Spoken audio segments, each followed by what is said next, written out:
knowing how to communicate impacts everything. From job interviews to negotiating salaries to even finding your future spouse all require you to know how to communicate and articulate effectively. Meaning, first impressions are very important. But what do you do when your thoughts make sense in your head, but as soon as you say them out loud, they start sounding like a bunch of mumble jumbo? It's like your brain had the perfect answer just 3 hours too late. Or maybe you start talking, but your thoughts just come out super messy. Your heart's racing, your mind's blinking, and worst of all, you start stuttering while still pretending to be super confident. This used to be exactly me. I grew up very shy, especially when it came to talking in class. All throughout high school, I knew exactly what to say, but whenever I tried to communicate it, my thoughts would collapse halfway through. I'd start a story and lose my point mid-sentence and forget completely what I was talking about. Or I'd reach for the perfect word and it would magically disappear from my vocabulary. And the worst part was that I met such incredibly passionate and adventurous people with such wit and just amazing stories that were so engaging, and I just felt like I couldn't keep up. I really started training myself within the aspect of articulation after my first year of Georgia Tech.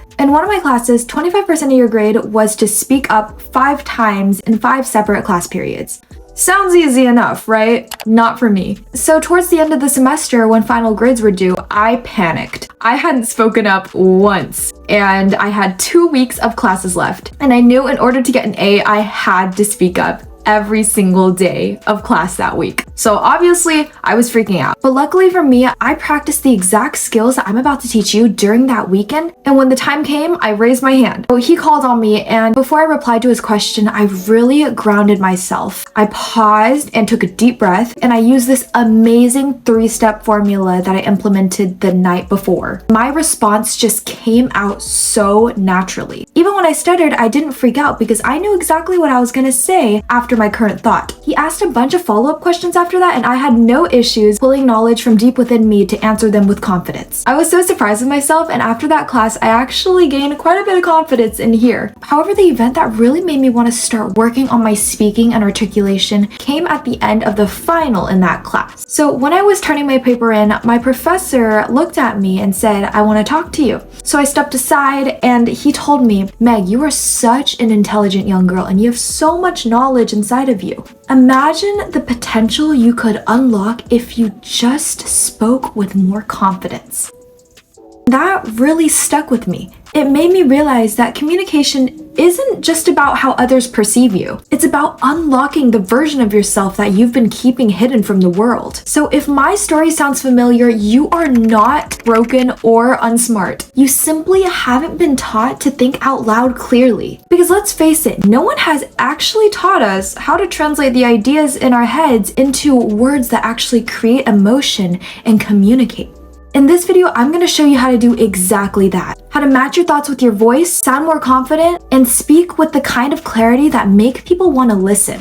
Hi, if you're new to the channel, my name is Meg. I'm currently a second-year IT management major at Georgia Tech, and I make these videos because I love learning how to grow within myself and in my career, and I hope to inspire and teach you to do the same. First thing we have to ask ourselves is, what does it mean to be articulate? Well, it really comes down to presence over perfection. Because like Maya Angelou said, at the end of the day, people won't remember what you said or what you did, but they will remember how you made them feel. Most of us believe that being articulate means saying everything perfectly. No ums, no pauses, no stumbles. But real articulation isn't about perfection, it's about being present. Because when you're present, you're not trapped inside your own head. You're not overthinking every single word that comes out of your mouth. You're connected to the person in front of you, which in this case is you guys. And that's what people really respond to.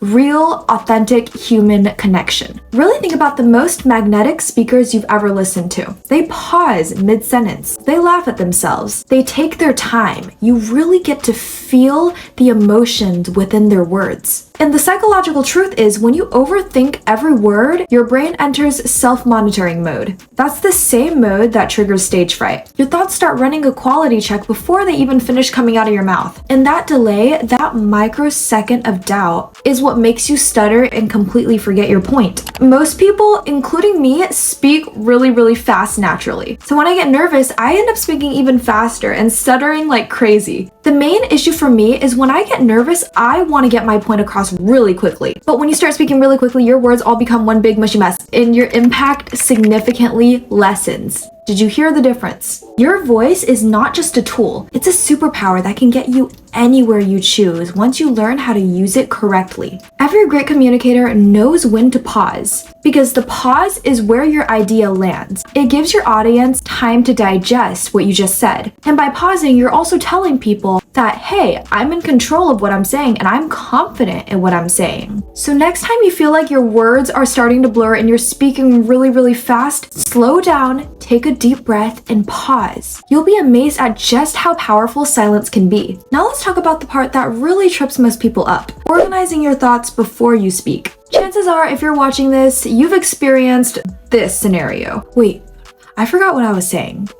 This happens when your brain is still building the sentence, but your mouth is already delivering it. So step 1 of the secret sauce is to give your sentence structure before saying it. And my favorite framework for this is very simple: setup, point, impact. And here's how it works. For setup, set the scene. Give your listener a foundation. Start with, here's what we're talking about. That way, you're not getting confused with all your ideas or rambling. Step number 2 is get to the point. Get to the heart of your idea. Make it clean, direct, and easy to follow for the audience. And step number 3 is to show impact. Why does what you're saying matter? Why should we listen to you? Make sure to tie it back to the bigger picture. Say something like, this is how it affects us. Let's say someone says, why do you think communication is such an important skill? Well, most people will just start rambling like, well, I think communication is important because we use it to, I don't remember. Can you repeat the question?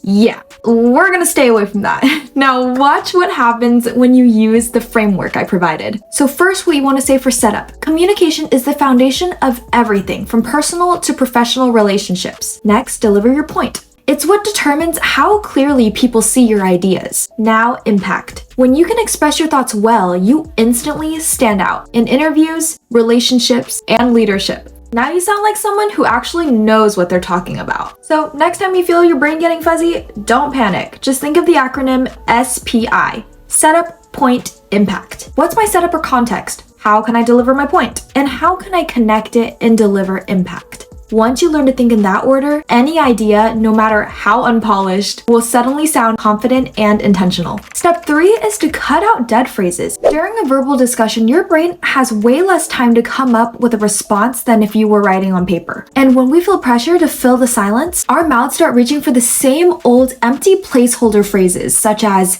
let's circle back, or at the end of the day. Our body goes into panic mode to fill that silence. And that's when you start rambling, making grunting noises, or using dead phrases to keep everyone's attention. This reaction is a fear of being ignored when your brain lags behind. Dead phrases sound polished, but they actually drain your authority. Replace them with concrete language. Change phrases like let's circle back to let's decide Thursday at 3, or it's a game changer to it cut onboarding time by 41%. Grow your surface vocabulary, which are the words you actually use on a daily basis. Ultimately, you want to create sentences that are fresh, handcrafted, and dig out the richness and personal touch that often gets buried deep beneath dead phrases. A huge way to get better at communicating is build a story toolbox. Keep 5 to 7 personal stories: a win, a loss, a lesson, a funny mistake, a mentor moment, and a risk you took. Practice each story in 60 seconds using the SPI method. Remember, it's setup, point, and impact. Now you'll always have something to pull from when you forget what you're saying. Step number 4 is to find your hybrid voice. This is the sweet spot where your voice sounds just as natural out loud as they do on paper. When someone is reading from a book or a script, you can kind of tell when they are doing that, mainly because the words are not their own. So sentence flow becomes unnatural and choppy. The opposite is also true, where you write in a manner that is inconsistent with how you communicate with others. Your words can become fluffy and embellished. This is all solved with something called tone.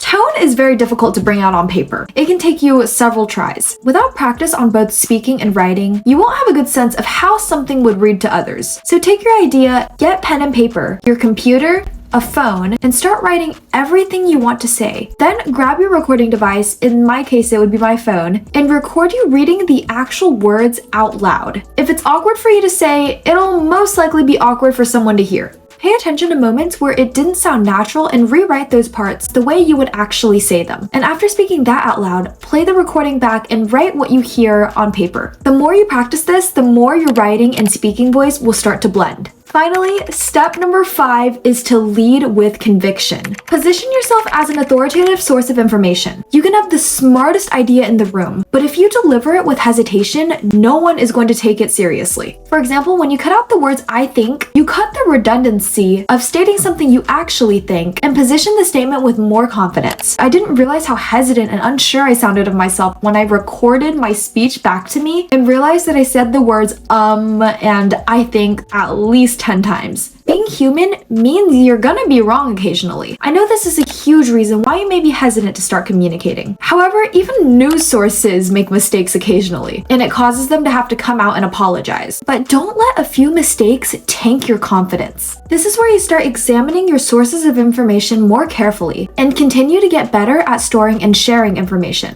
Sharing things that you actually know or have experienced can cut down on errors significantly. Having the ability to speak with conviction drives other people to listen to you. When you ask for directions, would you rather listen to the person who says, I think the Italian place is over that bridge, I'm not really sure, or the person who says, drive over that bridge and the Italian place will be right there to your left? Using all of these points will help you become more confident and articulate over time. If you're still craving more career or self-improvement or just fun education, click right here to this video and you'll see just how much you're capable of improving your life in just a few minutes. As always, I love you guys so much and I'll see y'all in the next one.